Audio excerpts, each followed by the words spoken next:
आज का क्या होता सर? देखते हैं क्या होता है। సుప్రీంకోర్టు మెట్లెక్కితే నేను సుప్రీంకోర్టులో ఒక బిల్ వేసాను, ఒక రిట్ పిటిషన్ వేసాను. అంటే భారతదేశం మొత్తంలో కూడా కన్వర్షన్, యాంటీ కన్వర్షన్ బిల్ పెట్టాలి అని ఒకడు పెట్టేట్లే విద్యార్థి అని. వాడికి వ్యతిరేకంగా నాకు సుప్రీంకోర్టు జడ్జి అడిగాడు, నీ లాయర్ అంటే నాకెవరు లాయర్ లేరు సార్, నేనే అన్నాను.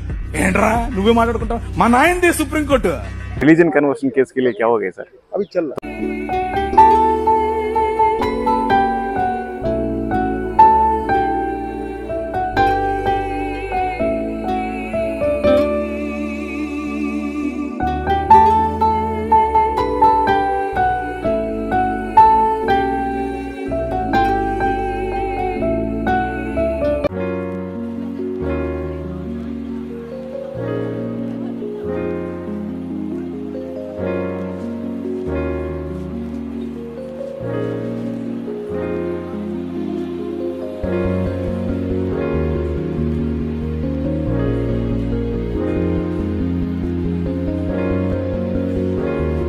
Yes, please. What is the issue? Kept by your lordship because of our plea for urgent interim reliefs. What is the issue, Mr. So this is Hussain? pertaining to these last spate of order. laws in 9 states Please see the last. pertaining to what are called Freedom of Religion Acts, which are in fact anti-conversion laws. And Mr. Singh, I don't think we'll be able to take up. no, we are only on a limited thing of interim relief. Let me just explain. Let it come up on. No, let me just explain the urgency in the matter. Today, Mr. Singh, I have two options.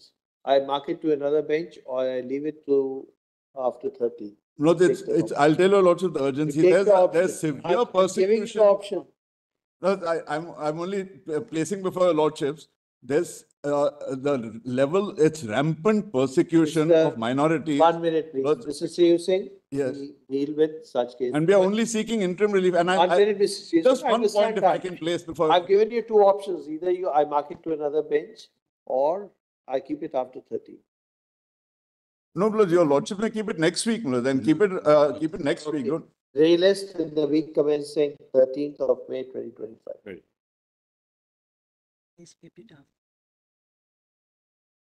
No, I only wanted to place before your lordship that the Madhya Pradesh High Court has already stayed several provisions since That's fine.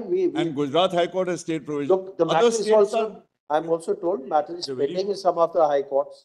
The Uttarakhand High Court, if I'm not mistaken, the matter is pending also. it doesn't matter if the fact is the stay has held the field for 3 years. So you're saying we can't pass an interim order without hearing, and it'll take time. That's why your lordship last time told them, the learned Therefore, I attorney gave said I gave you the two options and keeping it 13.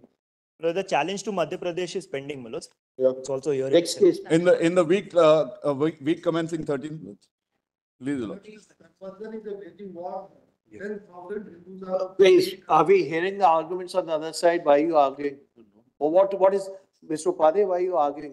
If I start hearing the arguments on the other side, then you'll have the right to respond. You can't argue first before they commence their arguments. I've not heard them. That's right. Please, your lordship. May I please move?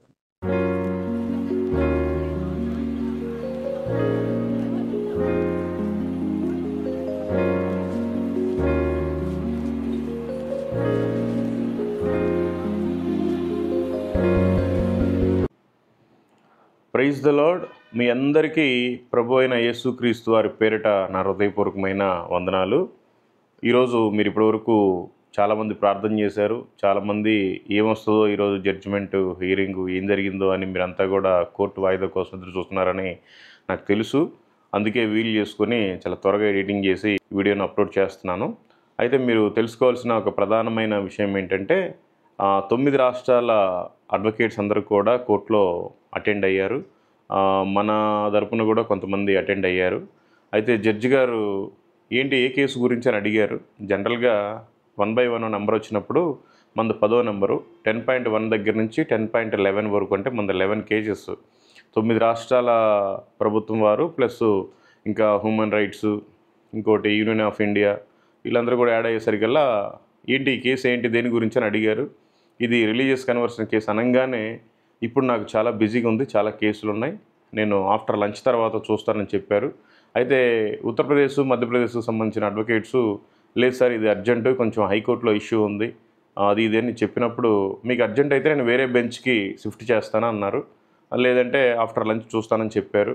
అయితే after lunch అంటే ఇంకెప్పుడు కూడా సుప్రీంకోర్టులో కొంచెం late అవుతుంటుంది, ఏదో పొడిగిస్తున్నారు judge గారు అనుకొని వాళ్ళు మనకి ఆపోజిట్గా ఉన్నవాళ్ళు గవర్నమెంట్ తరఫున ఉండే లాయర్స్, అడ్వకేట్స్ అందరూ కూడా సరే సార్ నెక్స్ట్ వీక్కి ఇవ్వండి డేట్ అన్నారు. నెక్స్ట్ వీక్ కాకుండా May 13కి ఇచ్చారు. ఎందుకు అంటే ఆయన చివరిలో ఉన్నారు, పదవి విరమణ చేస్తున్నారు. సంజీవ్ ఖన్నా గారు పదవి విరమణ చేస్తున్నారు మే నెల 13వ తేదీకి. మరి ఆ రోజు ఏదైనా సంచలనాత్మకమైన తీర్మానం ఇస్తారా, మరి లేదంటే హోల్డ్లో పెడతారా తెలీదు. ఇంకొకటి ఏంటంటే నాకు తెలిసిన సమాచారం, జడ్జెస్ ఎప్పుడు కూడా రిటైర్ అయ్యేటప్పుడు ఏవి పడితే అవి తొందరగా జడ్జిమెంట్ ఇవ్వరు, అలా దాన్ని పొడిగిస్తారు. ఎందుకంటే కొన్ని ప్రమాదాలు జరుగుతాయి, కొన్ని నష్టాలు జరుగుతాయి, ప్రజలందరూ బాధపడతారు, కొంతమంది సంతోషపడతారు, కానీ ఎక్కువ మంది బాధపడతారు. అందు నిమిత్తం వాళ్ళు వాయిదా వేస్తారు. లేదంటే 13వ తేదీ ఏమైనా జరగవచ్చు. మీరంతా కూడా ప్రార్థించిన 13వ తేదీ కోసం.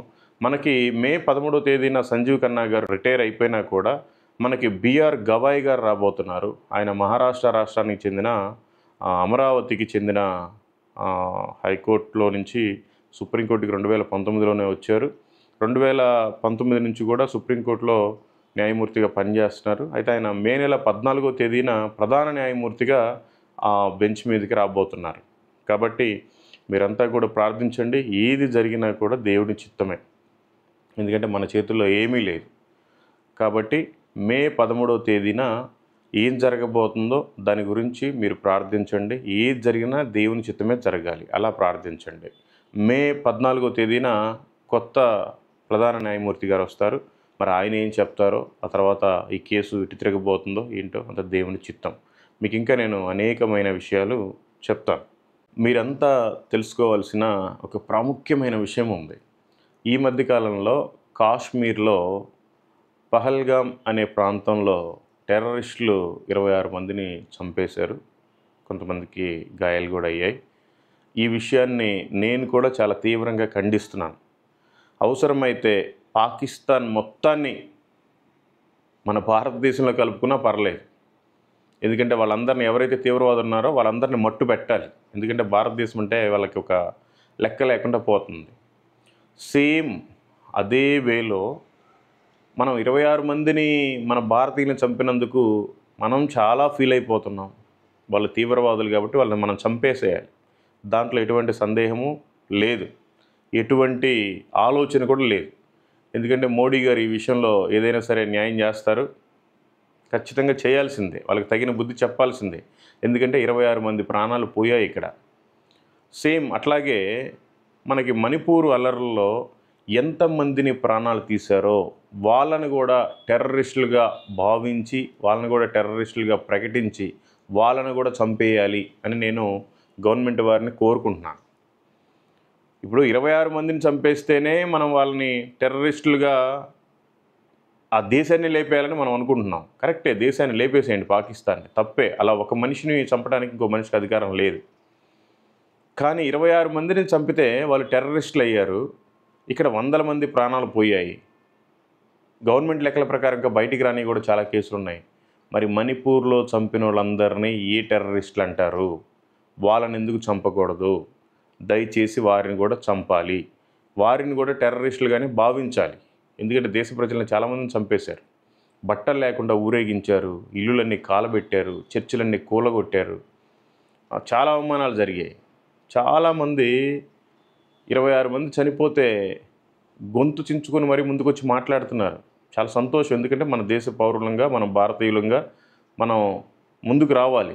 కానీ అట్లాగే మన దేశంలోనే కొన్ని 100ల మందిని చంపేశారు కదా, వాళ్ళ గురించి ఎందుకు మాట్లాడట్లేదు? దయచేసి మాట్లాడండి. మణిపూర్లో ఎంతమందిని అయితే మట్టు పెట్టారో, ఎంతమందిని అయితే చంపేశారో వాళ్ళందరినీ టెర్రరిస్టులుగా ప్రకటించండి, వాళ్ళందరినీ కూడా కాల్చి చంపివేయాలని నేను ప్రభుత్వానికి విజ్ఞప్తి చేస్తున్నాను. అట్లాగే ఇంకొక విషయం ఏంటంటే, గతంలో మన భారతదేశాన్ని పరిపాలించిన నాయకులందరూ కూడా ఎప్పుడు సైన్స్ గురించి మాట్లాడతారు, రాకెట్స్ గురించి మాట్లాడతారు, కంప్యూటర్ల గురించి మాట్లాడతారు, హాస్పిటల్స్ గురించి మాట్లాడతారు, యూనివర్సిటీల గురించి మాట్లాడతారు, డ్యామ్ల గురించి మాట్లాడతారు, ఫ్యాక్టరీల గురించి మాట్లాడతారు, ప్రాజెక్టుల గురించి మాట్లాడతారు. అభివృద్ధిపై మాత్రమే చర్చ జరుగుతూ ఉండేది. అయితే ఈ మధ్య కాలంలో గత 10-12 సంవత్సరాల నుండి హిందువుల గురించి మాట్లాడుతున్నారు, ముస్లింల గురించి మాట్లాడుతున్నారు, సిక్కుల గురించి మాట్లాడుతున్నారు, క్రిస్టియన్ల గురించి మాట్లాడుతున్నారు.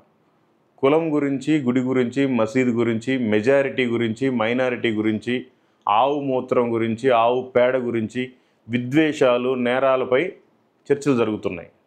ఎందుకని? ఇంతకుముందు పరిపాలించిన వాళ్ళంతా ఎప్పుడు కూడా మతం గురించి ప్రస్తావనలు తీసుకురాలేదు. అందరం ఐకమత్యంగా ఉన్నాం, అందరం చాలా మంచిగా ఉన్నాం. ఈ 10-12 సంవత్సరాల నుండి అసలు మనకి డెవలప్మెంట్ ఏమో కానీ అప్పులు పాలైపోతుంది. ఈ రోజున రోడ్డు ఎక్కితే వేల రూపాయలు అయిపోతున్నాయండి అసలు టోల్ ఛార్జెస్కి. డీజిల్ రేట్లు పెరుగుతున్నాయి, పెట్రోల్ రేట్లు పెరుగుతున్నాయి, టోల్ గేట్స్ అయితే అసలు విపరీతంగా ట్యాక్సులు పెంచేశారు ఈ మధ్య.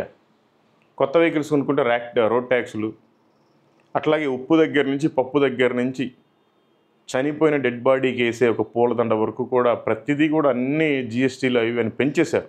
అయినా కూడా మన దేశం ఇంకా అప్పుల్లోనే కూరుకుపోయింది. ఎందుకు? మనం కట్టే ట్యాక్సులన్నీ ఏమైపోతున్నాయి? మనం ఎందుకు ప్రపంచంలో ఒక స్థాయిలోకి రావట్లేదు? ప్రపంచంలో ఉండే దేశాలతో పాటు సరిపోటీగా ఎందుకు ఉండలేకపోతున్నాం? మన దేశ సంపద మొత్తాన్ని వేళ్ల మీద లెక్క పెట్టవచ్చు. కొంతమంది కంపెనీసు, కార్పొరేటర్సు, బడాబాబులకే చెందుతుంది. దయచేసి మన దేశంలో మార్పు రావాలి. ట్యాక్సులు మన దేశంలోనే ఈ ప్రపంచంలో ఉండే అన్ని దేశాల కంటే కూడా ఎక్కువ కడుతున్నామంట. కానీ ఇంకా మనకే ఎక్కువ అప్పులు కూడా ఉంటున్నాయి. అలా కాకుండా మన దేశం అభివృద్ధి పదంలో నడవాలి. మీరంతా కూడా ప్రార్థించండి. మన దేశ నాయకుల గురించి, రాజుల గురించి మనం ప్రార్థన చేయాలి. మంచి పాలన చేసేలాగున మీరంతా ప్రార్థించండి.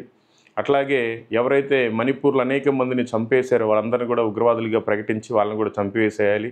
ముఖ్యంగా ఈ కాశ్మీర్లో ఆ పహల్గామ్ ప్రాంతంలో 26 మందిని ఎవరైతే చంపారో ఖచ్చితంగా వారిని, వాళ్ళకి ట్రైనింగ్, శిక్షణ ఇచ్చిన వాళ్ళని, వాళ్ళ సంస్థలను కూడా మొత్తాన్ని మట్టుబెట్టాలని నేను ప్రభుత్వాన్ని నా మనస్ఫూర్తిగా కోరుకుంటున్నాను. మీరందరూ కూడా రాబోయే మే నెల 13వ తేదీ వాయిదా ఉంది కాబట్టి ఏం జరగబోతుందో దాని గురించి మీరంతా ప్రార్థించండి. అట్లాగే ఇంకొక విషయం ఏంటంటే మన క్రైస్తవుల తరపున అసలు మాట్లాడే వాళ్ళు లేరు. మనకి నాయకులు కావాలి. కేఏ పాల్ గారు ఉన్నారు. ఆయన అద్భుతంగా మాట్లాడగలరు. అవసరమైతే ఎంతైనా ఖర్చు పెట్టుకుని సుప్రీంకోర్టుకైనా వెళ్ళగలరు. అనేక మందిని అడ్వకేట్ని పెట్టగలరు, వాదించగలరు. అట్లాగే రాజమండ్రికి చెందిన అమలాపురం ఎక్స్ఎంపీ గారు హర్షకుమార్ గారు ఉన్నారు. ఆయన కూడా బాగా మాట్లాడుతున్నారు ఈ మధ్యకాలంలో. ఆయన కూడా డబ్బులు ఖర్చు పెట్టి మన కోసం ఏదైనా చేయగలరు. అట్లాగే మాజీ ఐఏఎస్ విజయ్ కుమార్ గారు కూడా ఉన్నారు. చాలా అద్భుతంగా మాట్లాడుతున్నారు. ఇలాంటి నాయకులు మనకు కావాలి. వీళ్ళు ముగ్గురేనా? మరి ఇంక దేశంలో క్రైస్తవుల గురించి మాట్లాడే వాళ్ళు ఎవరు లేరా? మన తరపున మాట్లాడే వాళ్ళు వారే ఉన్నారు కాబట్టి వారందరి కోసం కూడా మీరు ప్రార్థించండి. ముఖ్యంగా మనకే గొడవలు కాకుండా, ఒకరి మీద ఒకరు వీడియోలు పెట్టుకోకుండా దయచేసి వీడియోలను తగ్గించి దేవుని పనిని పెంచండి. సువార్త అసలు ప్రకటించట్లేదు. అందరూ కూడా ప్రవీణ్ అన్న ఫోటోలు పెట్టుకోవటం, ప్రవీణ్ అన్న టాపిక్ తీసుకురావటం, ఈ రకంగానే కాలం వెళ్ళబుచ్చుతున్నారు. కానీ దేవుడు చెప్పినట్టుగా ఏ దైవజనుడు కూడా శిష్యులను తయారు చేయట్లేదు. దేవుడు చెప్పినట్టుగా ఏ ఒక్కరూ కూడా సర్వలోకానికి వెళ్ళి సువార్తను ప్రకటించట్లేదు. కాబట్టి విశ్వాసులారా, మీరంతా సువార్తను ప్రకటించండి. దైవజనులారా, మీరంతా అనేక మందిని శిష్యులుగా మీరు తయారు చేయండి.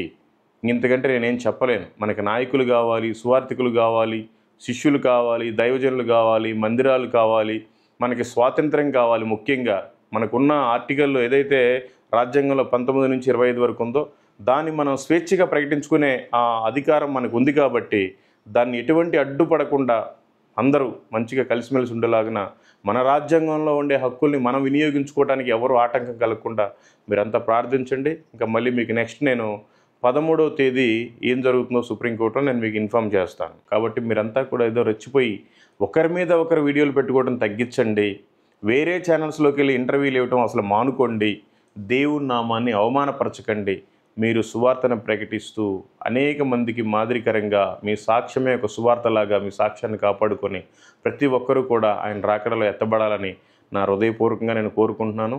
దేవుడు మిమ్మల్ని, మీ కుటుంబాలని, మీ సంఘాలని, మీ ఊర్లని దీవించి ఆశీర్వదించును గాక. Amen. Thank you. Praise the lord.